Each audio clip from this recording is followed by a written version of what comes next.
Well, good afternoon, everyone. I'm Dr. Nancy Stanley, physical therapist, life coach, and health coach, and I'm here in my kitchen, even though it's not finished, but that doesn't stop me from cooking. I love, love, love to cook, and I just made a quiche, and my husband came in, and he goes, "Oh, you made eggs." I'm like, "No, I made a quiche," and he said, "Even better." So there it is, and he got the first dibs on it. But just imagine you're having your friends over for lunch and you're going to serve up some quiche. So here we go. Get your little Christmas plates out, cut you off a square. Now I like cilantro, so you could, if some people don't like that, I would put it on the plate, maybe put a little cilantro on the plate and say, grab the plate with cilantro if you like cilantro, and grab the plate without it if you don't. But this, along with a cup of coffee, is, it's just very nutritious, very, very, very nutritious. Now, let me tell you about my coffee. So this is the coffee I use. It's decaf coffee, and you might think, decaf? Why would you do that? Well, I never have drank coffee for the stimulus.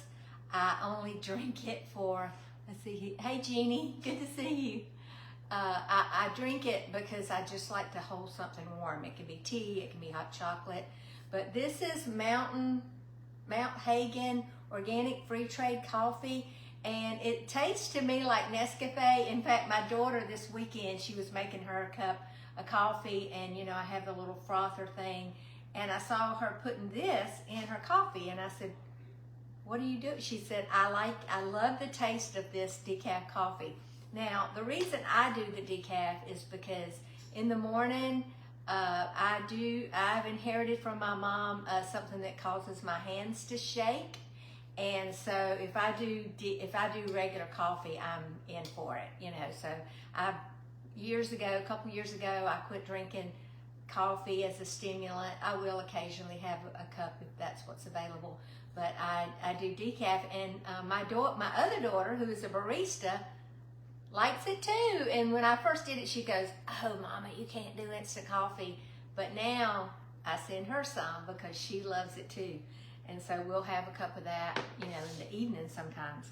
Okay, so let's get back to the quiche.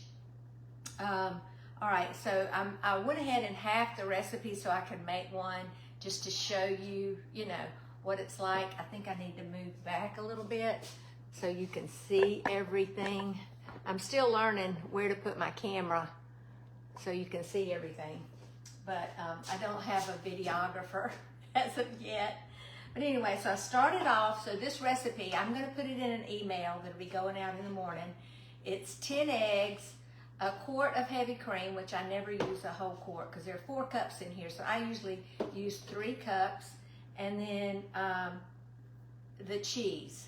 And I'll have to look it up and see just how much cheese. But I'm putting 2 cups in half of it, so it's about 4 cups of cheese, but it may not be that much. So don't hold me to that, but you can check the recipe, and I'll put it in the comments. But I'll also put a link to this coffee in the comments. So here I've got half of the recipe, which is 5 eggs, and I'm just going to tell you, get you some good eggs. Don't buy those cheap eggs, which no eggs are cheap right now, but get, my favorite is Happy Eggs, organic, free range.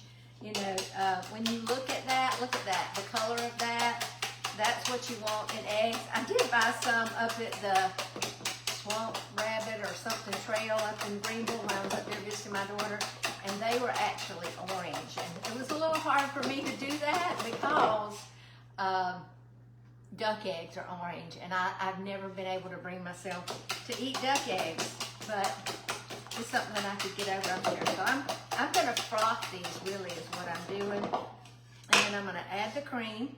So that's 1.5 cups of cream for half of the recipe. And cream is so expensive. So I'm going to scrape out every little bit. When you leave, a tablespoon in a cup, that's almost a quarter, 50 cents, whatever. And then I'm going to put the rest of this cheese in here. And then I'm going to show you something over here on my Cuisinart. So hang around with me a minute. So I'm just gonna stir that together. Now, I have already prepared, this is just some loose sausage that I get from my local abattoir, Macklemore's. I always, stop by there sometimes. And so this is, I like to put 1.5 pounds. The recipe actually called for 1 pound, but when I dip down in there, I want to get some sausage with it. So there's 1.5 pounds in that, maybe a little more in that one because it's bigger, and 1.5 pounds of this. So I'm just gonna mix this up kind of sorta. Now stay with me because I'm about to show you a trick. So I'm gonna pour this over. Yep. And then again, I'm going to make sure that I scrape all of that goodness out because I don't want to leave any for the trash. I want to get all the goodness because there's a lot of goodness in here, a lot of good protein. Did you know that every egg you eat has 6 grams of protein? And as women, especially, we need to really work on getting our protein. Now, how am I going to cook this quickly? I'm going to put it in the microwave. This one right here took a total of 2 minutes in the microwave. Of course, the eggs were room temperature. 2 minutes in the microwave, and then I think it was 6 minutes in the oven on 375, and it cooked right up. So instead of 30 minutes in the oven, so I'm going to put this one up there, but I just wanted you to see how that went. So how delicious is that going to be? And you know me, I always love to taste it. So let me get my coffee stir spoon. And it's perfect consistency. So good. And you could add so many things. You could add spinach. You could add different kind of cheese, feta, cream cheese. This is actually mostly mozzarella and some cheddar. I like the smoothness of the mozzarella. So let's see. Hey, Rhonda, good to see you. Okay, now let me show you. Oh, I did add salt. Be sure it's always real salt because you got your trace minerals, and then ground black pepper. Some people grind their own, but I don't take the time to do that. Although I have done that from time to time. Okay, I want you to come over here. This is my pop-up, and I love this for my Cuisinart. Now I don't know if you have a Cuisinart food processor, whatever, but I had one of these for 42 years, and I recently purchased a new one because the one I had was starting to skip the motor, and the bowls and all were broken. And honestly, buying the bowls, they were like $50 a piece. Even on eBay, I found some bowls, but they're expensive to buy. So today was the day. Let me bring you a little closer.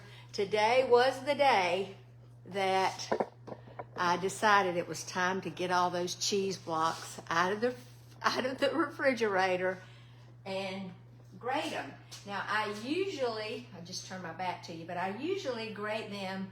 I have a grater that you can add to your KitchenAid, and that's how I usually do it. But I thought, I'm gonna try this. I used to do it this way. I'm gonna try this and see how it works. So here we go, and I did it, and I think it's much easier than the food process, what am I trying to say? KitchenAid. All right, let me find my knife. This escaped me. Here it is. Okay, so the first thing I had to do, this one right here, it's got green stuff on it. You gotta get rid of that. That's just trash. Left it in there too long. So here's what I do. I pick a day. I'm gonna grate all the cheese that's in the refrigerator. Let's see who else. Hey Betsy, good to see you. Let's see who else. Rhonda, Marianne, Sherry. Good to see all of y'all. Thank y'all for joining me. Okay, so I'm gonna cut these in little squares so I can put them in here. Hold on, there we go. This is a little, you can't do quite as much, but I don't know, it just seems like I like the way this works better than the KitchenAid, but honestly, it's kind of one of those six. So you just press it down, and there you go. All right, and then I'm gonna turn it off, and I'm gonna do another one. Just put that block down in there. It really is better if your cheese is really cold, because then it doesn't gum up. You can see how quickly that works. And honestly, I'll mix up the white cheese and the, oops, there's a little green spot, so I like to get that off. I'll mix up the white and the cheddar. Now, if I'm doing the white cheddar and the orange cheddar, now if I'm doing mozzarella, I'm definitely going to do that separately. And mozzarella is something you really probably, because it's got more milk in it or more liquid in it, you really are going to have to do that separately. But these are all cheddars, and so yep, here we go. And I'll be done with this task, and then I'll put them in separate bags. I'll even put some in the freezer. Because, if I freeze them, then they'll be good. They won't go bad. And you know, I don't know about you, but I have a habit. Sometimes I'll go and I'll buy cheese 3 times in a row, and I'm like, I didn't need to do that. Or I'll be planning something to cook, and then I end up not cooking it, and I've got this cheese left in the refrigerator. And then what do? I'll go and buy the bag kind. And you really don't want that. It's got a lot of things, well, a couple of things in it that you don't really want to have in your body. So here we go. I'm going to show you this. So you do have to go in here. It is a little aggravating. You have to go in here and get this off the back side, but you know, you don't want to waste any of that because this is all expensive produce, not produce, but expensive food. All right, so there we go. So that's about 4 cups of cheese. So I'll be ready for the next time I make quiche. And so let me hear from you. If you want this quiche recipe, just put recipe in the comments, and I'm going to be sending it out. If I don't have your email, you need to give me your email. But I'm still working on my kitchen today. They're over there installing the pipe from the little sink I have over here for my husband to make his smoothies to the refrigerator so we can have ice. We haven't had ice since Labor Day weekend, but that's okay. You know, the benefit is that I'm finally getting this dream kitchen. Still waiting on my griddle to come. Still waiting on some other things. Still don't have my, just got one bracket for my shelf.